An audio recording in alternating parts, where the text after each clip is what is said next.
સાંજે સાંજે સભામાં વંચાય, તેનો મર્મ કહે હરિરાય. ઘણા જીવના કલ્યાણ કાજે, વિચાર્યું મનમાં મહારાજે. શિક્ષાપત્રી રચું એક સારી, સર્વશાસ્ત્રનો સાર ઉધારી.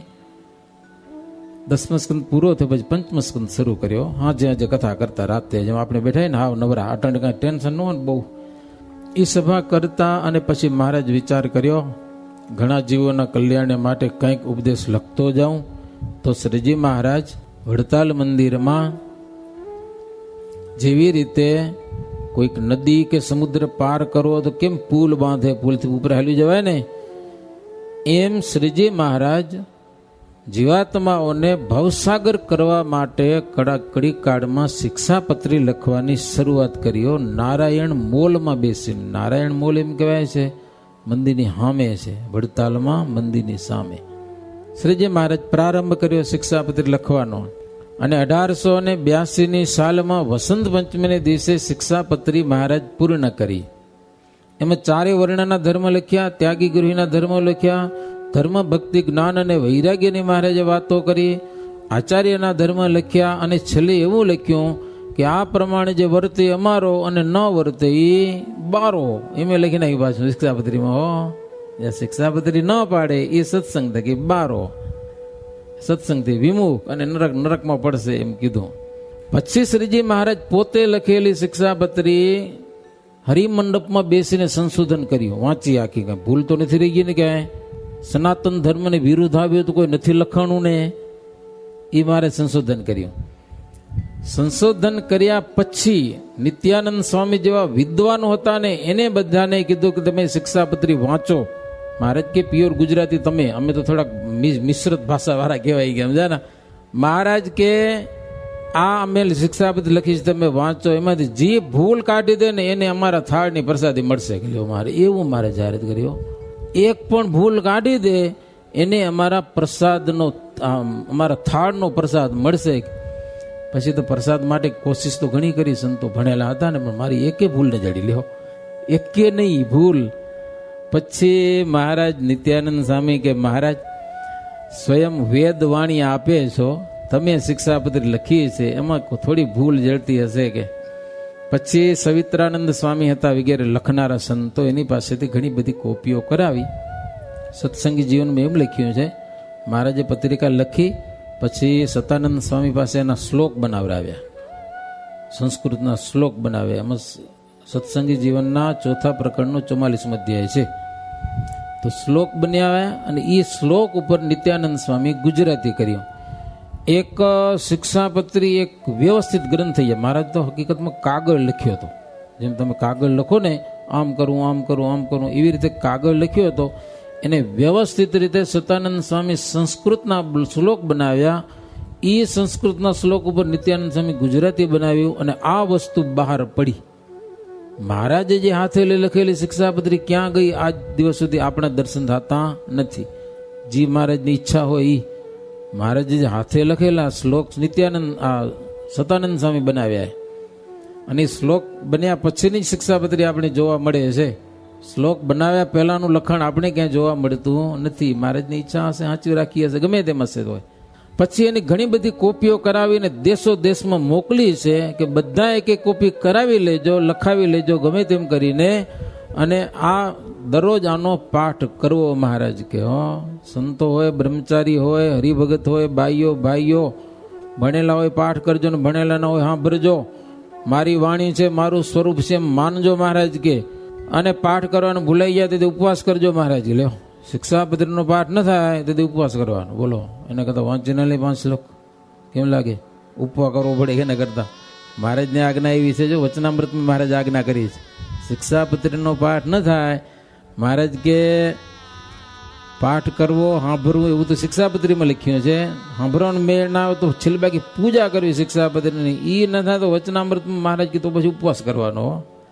એવું ઉચ્ચરી નિયમ ધરાવ્યા, પાઠ કરવાના નિત્ય ઠરાવ્યા. મહારાજ કે એ સભામાં બધાને પાઠ કરવો નક્કી કરાયું. લખાવી લો તેથી શું છાપખાના હતા નહીં, એટલે એ લૈયા લખી દે શિક્ષાપત્રી. ખબર ઓલે કપડાથી બંધાઈ દોરી વીંટાઈ જતી હતી એવી રીતની શિક્ષાપત્રી ઘણી બધી લખણ આપણા અક્ષરભુવનમાં કેટલી છે એ, તો એના પાઠ કરતા લોકો હાથેથી લખાતું એમ. તો આટલું કામ શ્રીજી મહારાજ વડતાલમાં રહીને કર્યું. લખી હરિ નિજ ધર્મ પત્રી શિક્ષા, નિજ મત કેરી ધરે જેહ દીક્ષા. કૃત દર્શિત સર્વ ધર્મ તેના, સુણી વરતે અગબંધ મુક્ત જેના.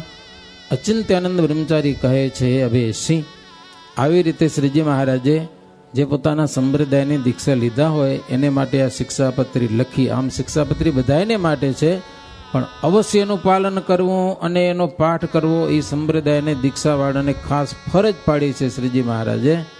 તો મહારાજ કે આવી રીતે શિક્ષાપત્રીનો પાઠ કરશે અને ધર્મનું પાલન કરશે તો ગમે તેમાં પાપના બંધન થકી છૂટી અને મુક્ત દશાને પામશે. આવી શ્રીજી મહારાજ બધાને આજ્ઞા કરી છે. અહીં સુધીની બે વિશ્રામની કથાની પૂર્ણ. સંતોની વાતો સાંભળીશું. इति श्री बिहारीलालजी आचार्य विरचिते हरिलीलामृते अष्टम कलश चिंत्यानंद वर्णींद्र अभयसिंह संवादे हरि वटपुर विचरण तथा वृत्तालय शिक्षापत्री लेखन नाम 84 विश्राम. सहजानंद स्वामी महाराजनी जय. बोलो श्री स्वामी नारायण भगवाननी. नरनारायण देवनी. लक्ष्मी नारायण देवनी.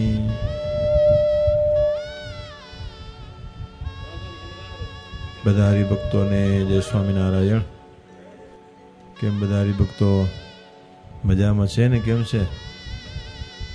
સરસ. જો આજે ભગવાનની ઈચ્છાથી અણતેડ્યા સંતો પધાર્યા નાસિકની આંગણે. પૂજ્ય પુરાણી સ્વામી શ્રી પ્રકાશદાસજી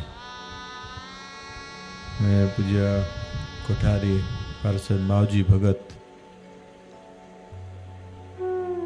જો કે મુંબઈમાં કામ પ્રસંગે આવ્યા હતા. અહીંયાના હરિભક્તો શું બધા પ્રેમીલા છે. મારા કૃણાલભાઈ હોય કે સચિનભાઈ હોય, વીરજીભાઈ હોય, કઈ રાખે સામે કે મેળ હો તો કે હમણાં આવજો. એટલે પૂજ્ય સંતો આજે આમંત્રણ આપીએ તો અનુકૂળતા હો તો આવે, નકો ના આવે. સમજ્યા ને? પણ ક્યારેક આપના એવા પુણ્ય ઉદય થયા હોય ને ત્યારે ભગવાન અને આવા સંતના દર્શન થાય. આજે કેટલી અદ્ભુત સરસ કથા પૂજ્ય સ્વામી આપણને સંભળાવી. જોવા જઈએ તો સંપ્રદાયનો આ સાર છે. આજે આચાર્યની સ્થાપના અને શિક્ષાપત્રી, આ બે. આ સંપ્રદાયની અંદર જ્યાં આ બે વસ્તુ ન હોય તો સંપ્રદાય નહીં. સમજી ગયા ને તમે? શિક્ષાપત્રી અને આચાર્ય જ્યાં ન હોય તો એ આપણો સંપ્રદાય નહીં. એને આપણે વિમુખ કહીએ. એવી સરસ અદ્ભુત કથા. અને આપશો હરિભક્તો કેમ મહારાજને આપણે વધુ રાજી કરી શકીએ એવા પ્રયત્ન બધા તમે કરતા હો. તો મહારાજની આજ્ઞા છે ગ્રસ્થાશ્રમ અને ત્યાગાશ્રમ. તમે બધા ગ્રસ્થાશ્રમમાં છો. ગ્રસ્થાશ્રમમાં રહીને ગ્રસ્થના ધર્મના પાલનની સાથે સાથે અંતે તો મહારાજને રાજી કરવા છે ને. અમે બધાએ કદાચ ત્યાગાશ્રમમાં આવ્યા હોઈએ, અમારા ધર્મ પાલનની સાથે રાજી તો મહારાજને જ કરવા છે. એટલે ખટકો રાખીને કરીએ તો અત્યારના સમયમાં થાય એમ છે. ટેકનોલોજી બહુ આવી ગઈ છે.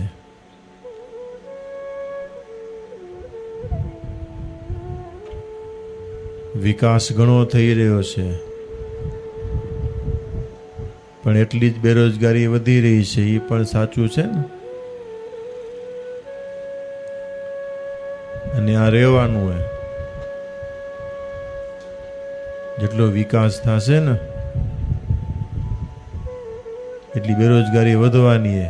તમને ખબર છે કે નથી? તમે બધા ભણેલા હો, તમે બધા હોશિયાર છો. હજી વધુ બેરોજગારી વધવાની છે. શું કામ? વધુ ભણો છો એટલે. સમજી ગયા?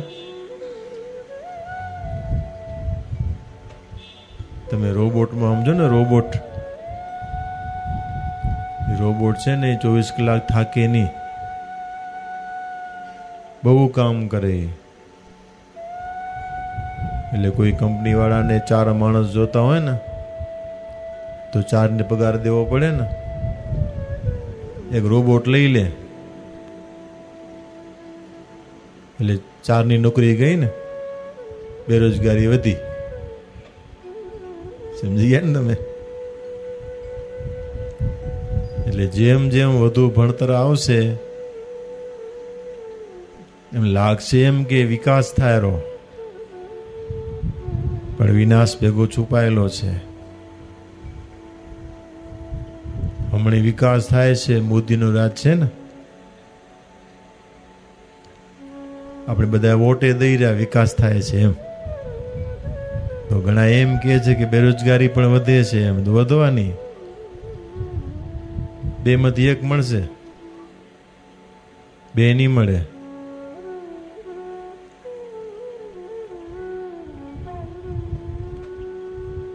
એનું કારણ છે કે આપણે વિકાસની વ્યાખ્યા અલગથી આપણે કરવા માંડ્યા ને એટલે. આજે ભણતર જેમ જેમ વધુ થાય તો માણસ પરાધીન થાય.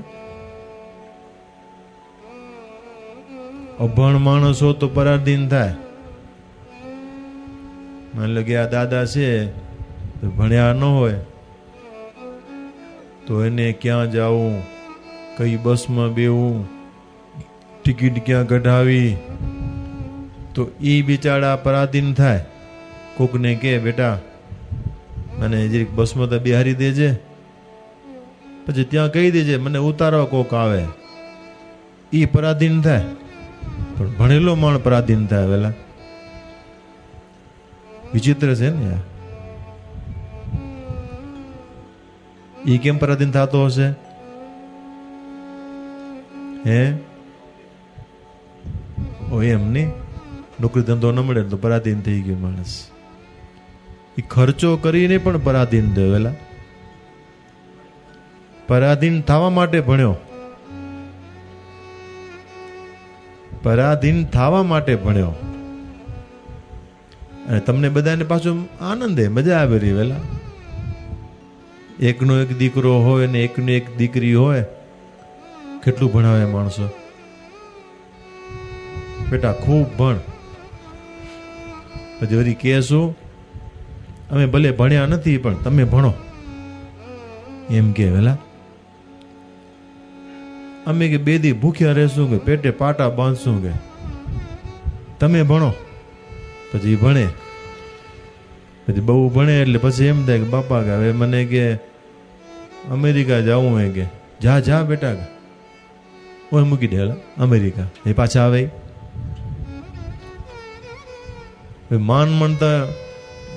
માનતા માનીને એક દીકરો ને એક દીકરી આવ્યા હોય માન હે, અને એને ભણાવીને મૂકી દે અમેરિકા. પાછા રાજી થાય મારો દીકરો ને મારી દીકરી તો અમેરિકા કે. તમને છેલ્લે પાણી કોણ પાસે? તમારી સંભાળ કોણ લેશે? એ ભૂલાઈ ગયો. આ વિનાશ. સમજણ નથી માણસમાં, અને શિક્ષણ આવી ગયું છે અર્થલક્ષી. વ્યવહારલક્ષી શિક્ષણ નથી અત્યારે. એટલે હવે ધીરે ધીરે વિદેશના લોકો સમજવા માંડ્યા કે આપણે આ બધું કરી રહ્યા છીએ ને એ બધું ખોટું હોય એમ. સમજણ તો આપણે છે પણ આપણે હમણે સમજશું નહીં. ત્યાંથી કહે છે ને અમેરિકા વાળા ત્યાં પછી સમજશું આપણે. ત્યાં સુધી મોડું થઈ ગયું હશે, પછી કાંઈ થશે કાંઈ નહીં. સમજી ગયા ને?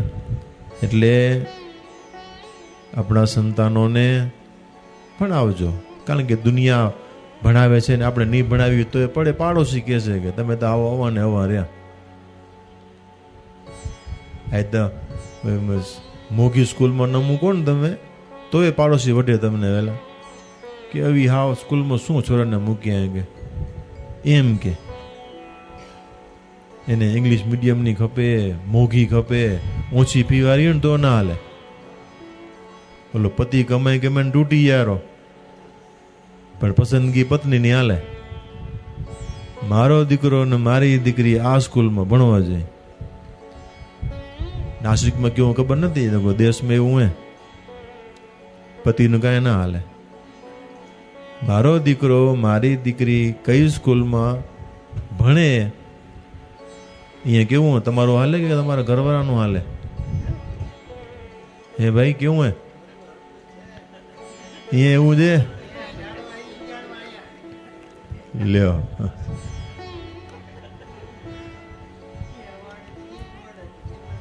લે બિચારો પતિ બિચારો કમાઈ કમાઈને તૂટી પડે સમજા, પણ એનું ઘરમાં કાંઈ હાલે નહીં. અને માને રાખવું જ પડે તો ગાડું હાલે.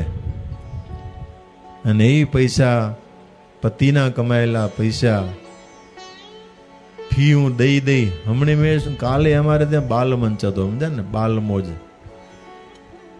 એટલે અમારો સંચાલક હતો ને છોકરો, એ આવતો નહોતો. એટલે રવિવાર છે તો સ્વામીએ ફોન કર્યો એના બાપને કે આવતીકાલે બાલ મોજ છે, બધા બાળકો ભેગા થવાના છે, તો તમારા દીકરાને કે જરીક રજા દેજો. પછી હું બાજુમાં બેઠો હતો, એના દાદા આવ્યા. એટલે મેં કીધું શું કોરા સ્વામી? તો કે છોકરો છે ને એ કે આપણો બાળ મંડળનો સંચાલક કે. તો મેં કીધું કાં? તો કે કાલે એ કે બોલાવ્યો. હું કાલ તો રવિવાર હતી, કાલ તો આવે છે ને? તો કે ના કે સ્વામી કે ટ્યુશન હાલે રહું કે. મેં કીધું ટ્યુશન? વેકેશન હાલે છે હમણે? એ કે તોય ટ્યુશન હોય કે. હવે એ છોકરાને પાસેથી તમે શેની અપેક્ષા રાખો છો? સારી સ્કૂલ, મોઘી સ્કૂલ, ઇન્ટરનેશનલ સ્કૂલ, તો ટ્યુશન તો ખપે. સરકારી સ્કૂલમાં ભણે તો આપણે સમજીએ કે ડબ્બા શિક્ષકોએ ધ્યાન ન દે, ભણાવે નહીં, તો આપણે છોરાને એમ કે નબળો ન રહી જાય તો ટ્યુશન આપણે કરાવી. ઊંચી સ્કૂલ, મોઘી સ્કૂલ, તો ટ્યુશન. રવિવારના ટ્યુશન, વેકેશનમાં ટ્યુશન. એ છોરો ભણે, મગજ ભારે થઈ જાય મગજ. પણ આજે કોઈને સમજાય એમ નથી, એટલે આપણે કેવું નકમ. હું બદલાવી નાખું મારી વાતને, એક બાજુ મૂકી દઉં, ન ખપે આપણે. સમજી ગયા હરિભક્તો?